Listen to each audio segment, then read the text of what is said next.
Siemaneczko w 25. części Let's Play BioShock Remastered. Odrobinkę sobie pograłem, bo ostatnio marsz na te drzwi, żeby rozwalić te zamki i dostać się do Ryana, no zakończył się naszym zgonem.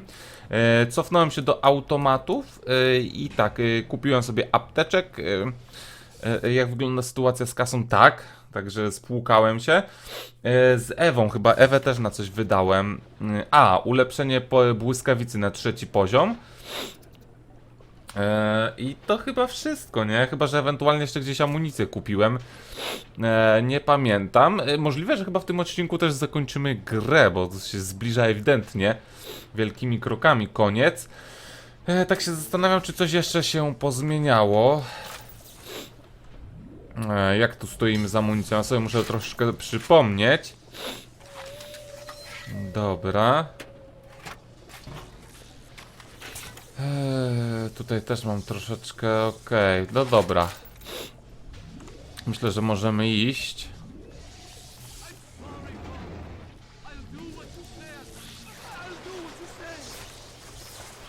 Okej, czy to jest daleko? Nie, zaraz będzie po prawej stronie, dobra.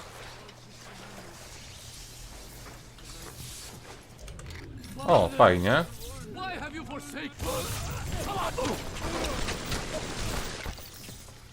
Przeładujmy.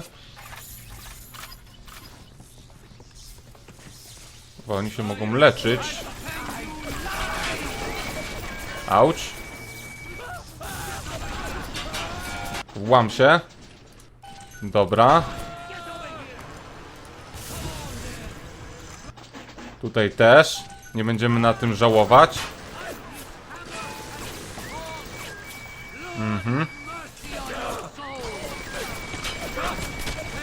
Rób tam porządek z nimi, dobrze, bardzo dobrze. My sobie przeładujmy na spokojnie.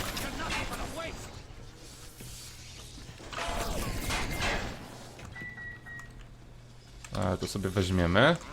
Tak jest. Przeżyliście, bardzo mnie to cieszy. O, i nawet ty też przeżyłeś, fantastycznie. To sobie weźmiemy. Już spokojnie, wychodzimy stąd. Opłaciło się poświęcić autohakery. Dobra, spróbujmy to cholerstwo otworzyć wreszcie.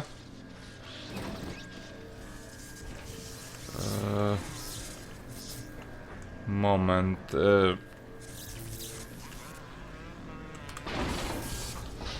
Okej. Oj, coś się z tym wybuchnie to? Może się trochę odsuńmy od tego.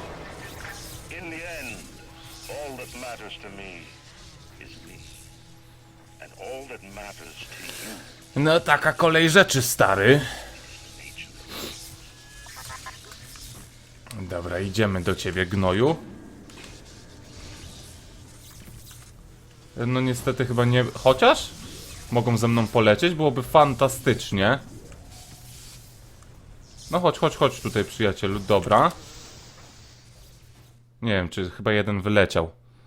Zobaczymy, jak przejdą razem ze mną, to naprawdę będzie fajnie. Okej, główna rozdzielnia Rapture.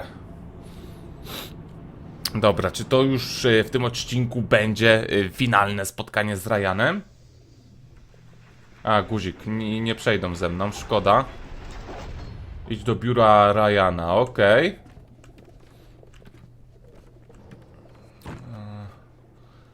No, duża lokacja przed nami. Jak wygląda mapa w ogóle?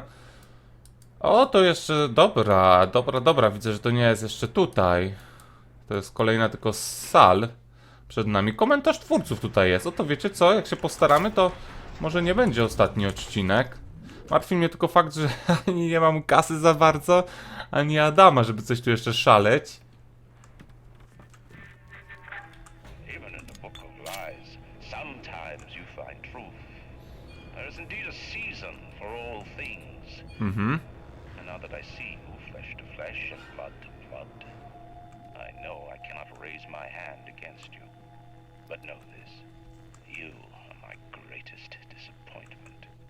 Does your master hear me? Atlas? You can kill me, On chyba chce się wydostać tak jak my, z tego co go rozumiem.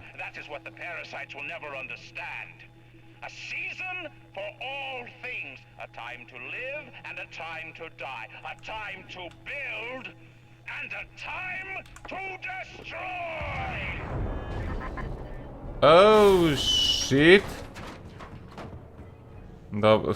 Chce nas zatopić razem z tym miastem? Odważy się?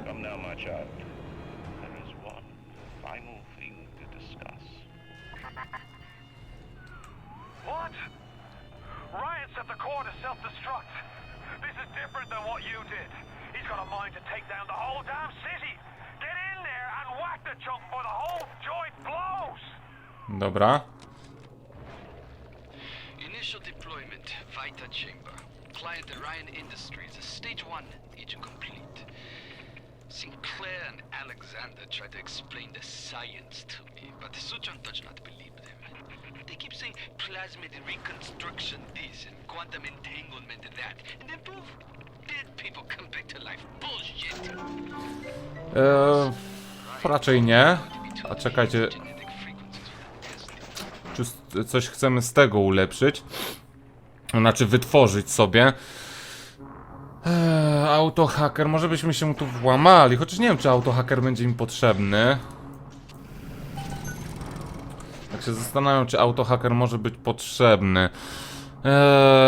Regeneruje wielkiej ilości zdrowia, żądza krwi. Może te samonaprowadzające RGP. No właśnie. W sumie czemu by nie? Możemy sobie troszkę tego narobić. Dobra. Autohacker. Dobra, zróbmy na jeden w razie W. O kurwa, za dużo te... O Jezus. Naprawdę za dużo tego narobiłem? Kurwa. Aj, nie pomyślałem.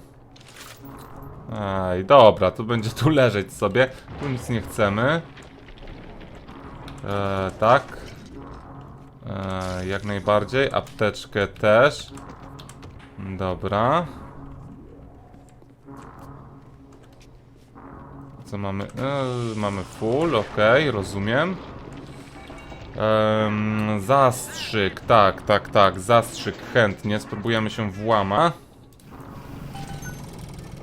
Ok, kapusty nie mamy za dużo, ale ten zastrzyk to sobie weźmiemy. Apteczki mamy prawie na full, nie, weźmy jeszcze jeden Ewy, tak.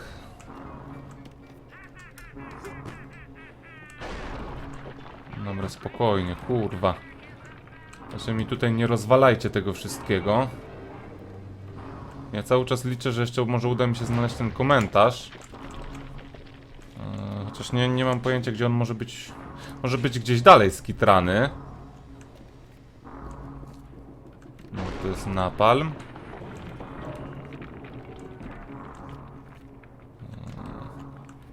Możemy na górę przejść, ok. Tutaj jest rozpierdzielone.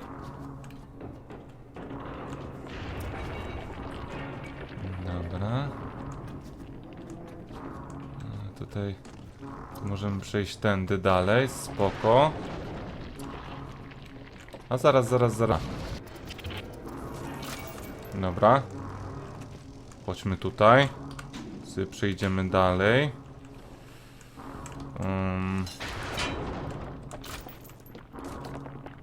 Okej. Dobra, chyba po prostu trzeba sobie skoczyć. Okej. Nie, szkoda, to jest dobre miejsce na focie. Dobra, co się tylko da, bierzemy. O, mamy full apteczek, bardzo fajnie. Dobra, przesłuchamy sobie oczywiście.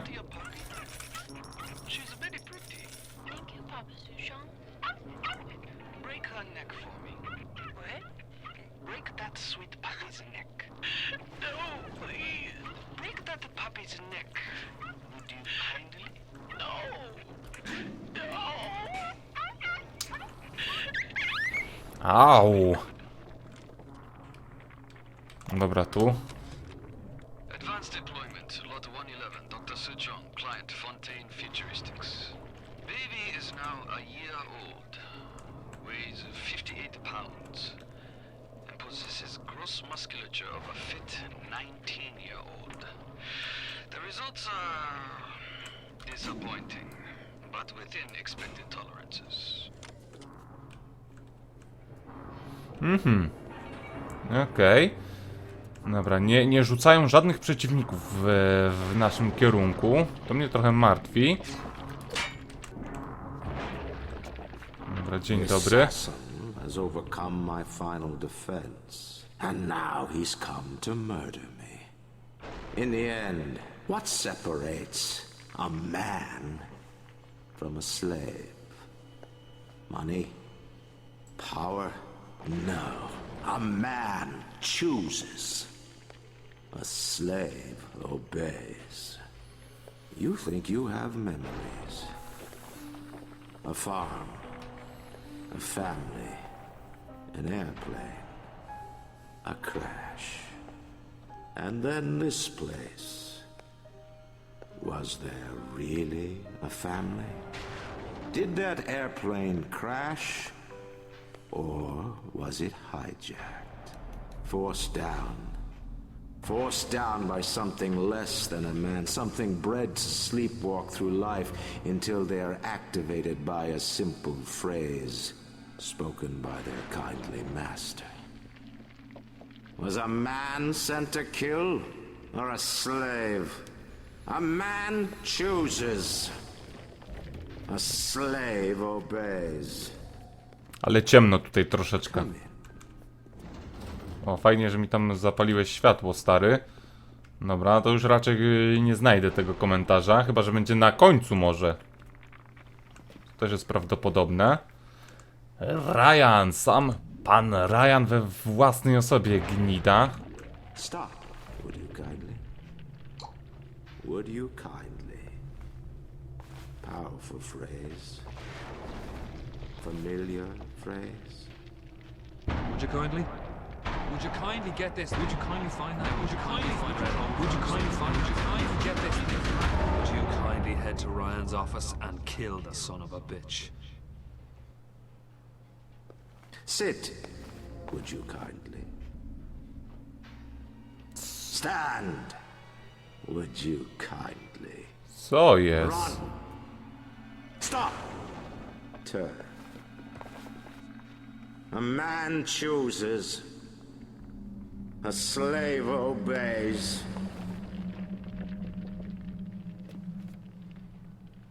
Zaraz chyba dostanę tym kijem, nie? Co jest zgrane? Dlaczego ma... Kill!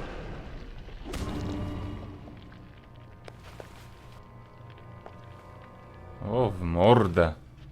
A man chooses.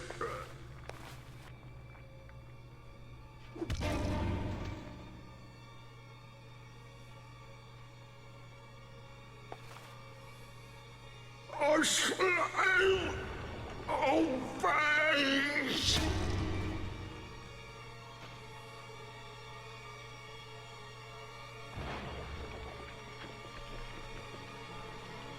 Obey! Okej. Hurry now!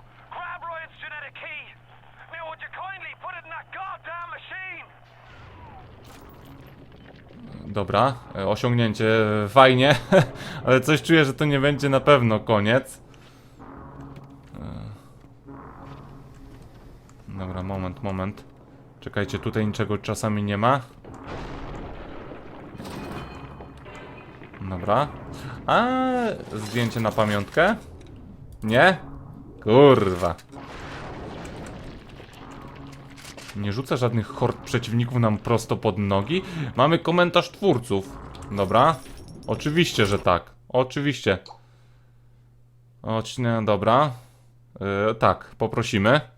Rapture is overflowing with memorable locations and set pieces. In developing a world that feels organic, lived in, and functional, Irrational managed to create a space that feels perfectly suited to the story and action that takes place in it, which begs a question: did the plot shape the location, or did the plot fit squarely into a world that was already established?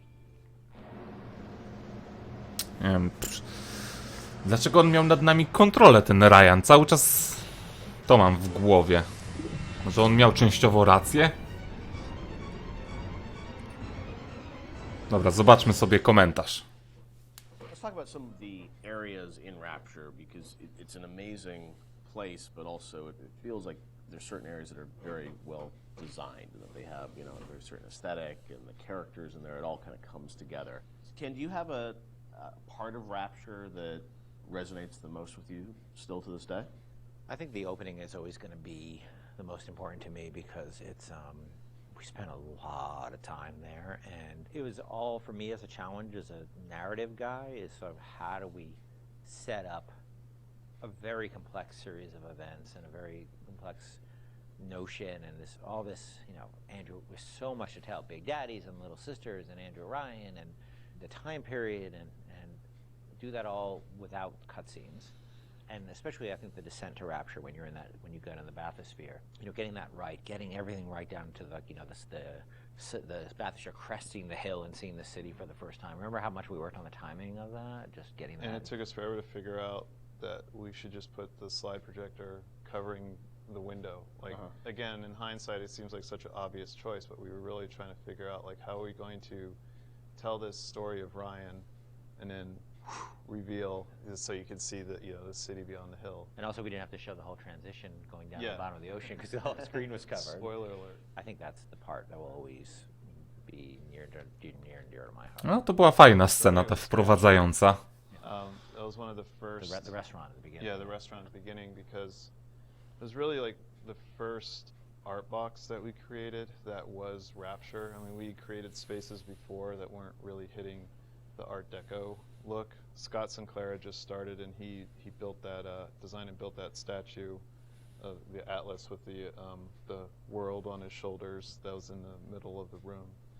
And Mauricio had done some concept art for us of that space. And once we started putting everything together and getting it into Engine and actually walking around it and seeing those giant windows off to the side that just showed the seascape and really drove home the fact that you were underwater.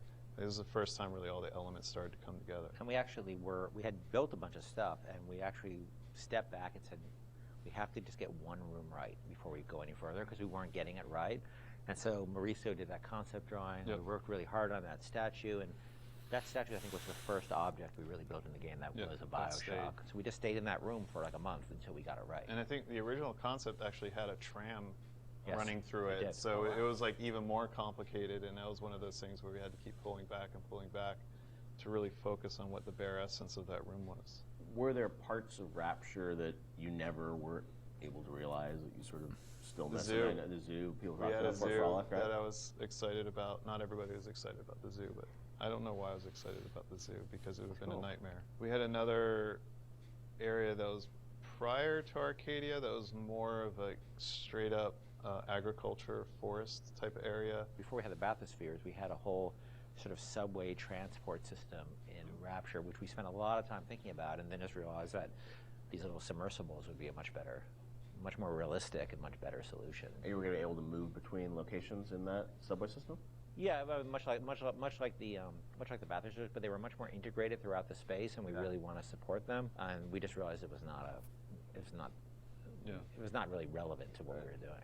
Were there certain locations or areas where you knew a certain narrative point, you know, needed to happen? Like you look at, you know, the reveal of sort of Atlas's true motivations. Like, was that like, oh, we've got to do it this part, this level? No właśnie, to będzie ciekawe.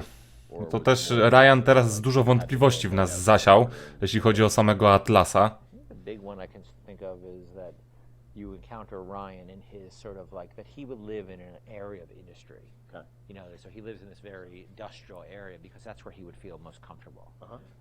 And that we wanted his office, his lair, to sort of be not in some, you know, residential zone, but Right. where he wants to wake up and smell the grease fires and and the machines and the smoke. That's in his lifeblood. Industry is his lifeblood. But it also had to be very theatrical. Like if you look at it Right. now, it doesn't look like an office. You kind of know it's an office because the story is telling you that. Set, yeah. And we had some old technology that was laying around in the game that would control environment settings. So old system that we had would let you do high pressure, low pressure, medium pressure. And those would affect lighting and other like post-process things in the world. And that was a system that was cut, but because the code was in, we were always trying to ciekawe. figure out ways to use it. And one of the ways that we used it was in the Andrew Ryan sequence, because we didn't have a lot of narrative storytelling tools. We were basically switching the atmosphere to get all the lighting changes. So whenever a light changes in that scene, we're telling the game that the atmosphere is changing. So, and then the preset atmospheres come in and shine the spotlights on them or bring up the house lights when we need them to. Because very, very early on, you could change the pressure in the areas, and that would change how explosions worked and all this stuff like that. And we just couldn't figure out how to make it Couldn't feed it gettable back, for the yeah. player. We couldn't make it feedback, but we still had all those. That moved a lot of levers in the game, so we still had the system. So we used it for the sort of theatrical cues of the, very theatrical cues of Ryan appearing, the lights going down where you are, and the lights coming up where he is, because the engine didn't have those tools by default. The assassin has overcome my final defense, and now he's come to murder me. In the end, what separates a man from a slave? Stałem jak wryty, nie? Słuchałem, co on w ogóle gada. A man chooses, a slave obeys.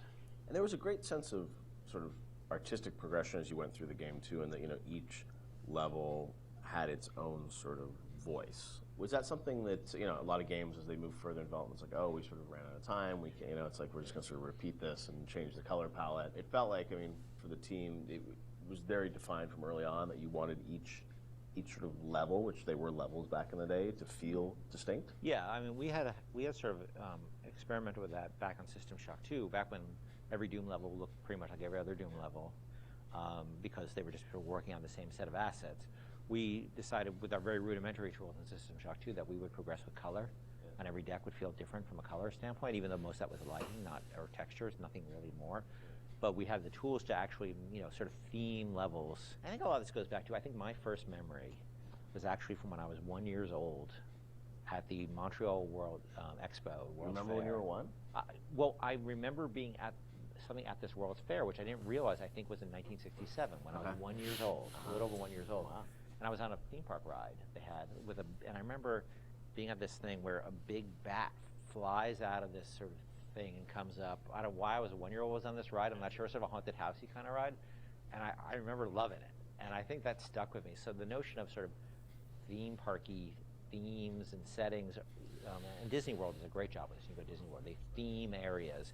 So themed areas are something that always resonated with me. And BioShock sort of always has had this notion of feeling of theme in different areas, much more than the real world has. Like you walk from building to building, then you can't really tell them apart. You walk from walk from a floor of an office building to another floor. It's not going to look any different. But we always felt that was really important. And it's also, if you look at SWAT 4, saw some early experiments with this, especially like the serial killer's house level in SWAT 4.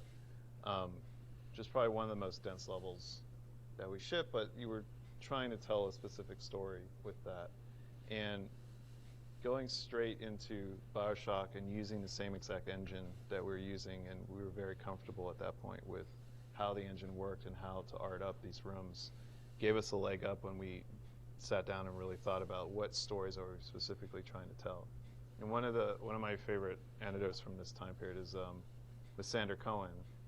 I think it was Nate Wells and Stephen Alexander sat down one night, and they came up with a backstory for every dead body that you find in that space, and then they told that story with the props that they could. Even if it was just like, this guy crawled 3 feet and then shot himself in the head because he was sad about something, they put those marks in, maybe put a picture next to the guy, and then he shot himself. So they really did their homework and tried to add the backstory for everything that you're going to find in that space. I've got Atlas's goons hitting us non-stop and 2 dead mechanics just this week. We need to control costs. If I wanted to deal with amateurs, I would have stayed on dry land. Okej. Dobra, wracamy do świata realnego, jeśli tak to można nazwać. Mamy coś więcej tutaj. Nie, tylko ten komentarz. Okej, mamy komorę, możemy się uleczyć w razie W. Dobra, wchodzimy tu. Okej. Robimy to.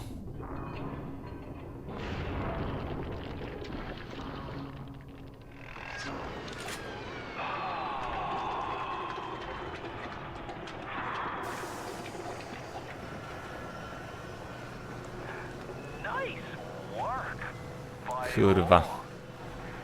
A jednak. Kim ty jesteś?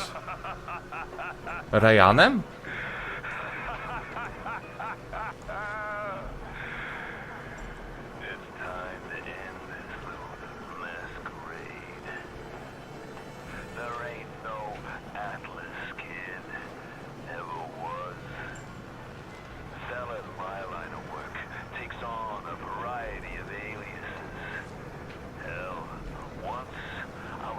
Przez chwilę myślałem, że to jest ciągle ta sama osoba.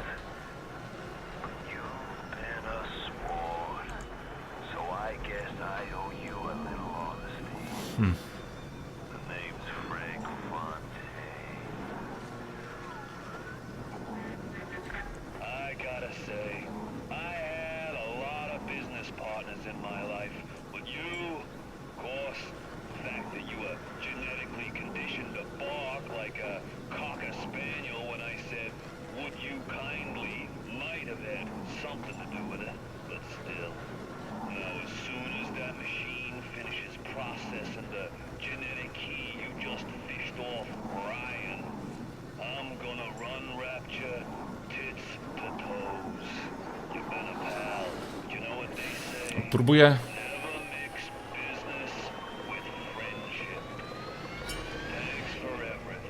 Skurwiel. Próbuję sobie przypomnieć genezę tej postaci. Czy to nie był jeden z założycieli Rapture? Czy ktoś ważny od samego początku? Ten Frank? Uciekamy, dobra. Oj, dobra. Sayonara. Nie ma chyba sensu walczyć. Tylko trzeba po... Okej. A, to dlatego nie mogłem tu wtedy wejść. Siostrzyczki mi pomogą. Kurwa, gdzieś spadłem w pizdu.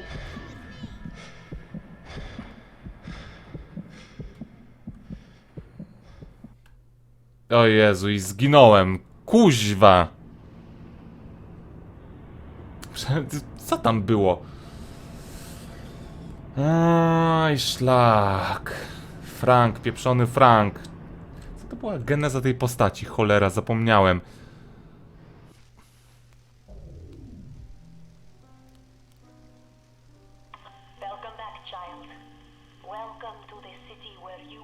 To tak miało być?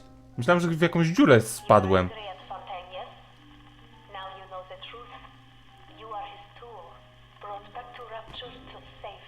O kurwa.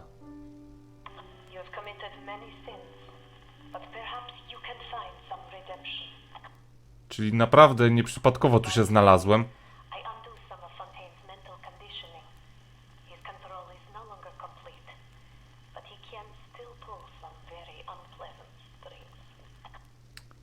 To jest ta, której pomogliśmy ratować te siostrzyczki.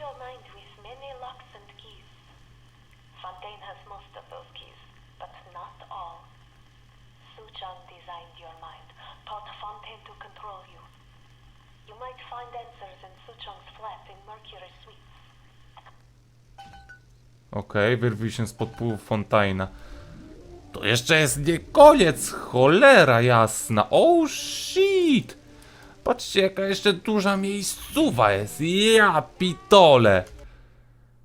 Mamy tutaj 2 siostrzyczki jeszcze do zrobienia. O kurwa, tylko nie podoba mi się to. Witam. Jezu, ale mi żałuję, że od początku ich nie ratowałem. Kurde, chyba 2 albo 3 ukatrupiłem siostrzyczki, nie?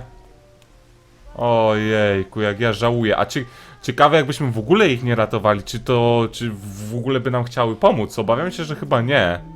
Wiem, że były, z tego co tam czytałem,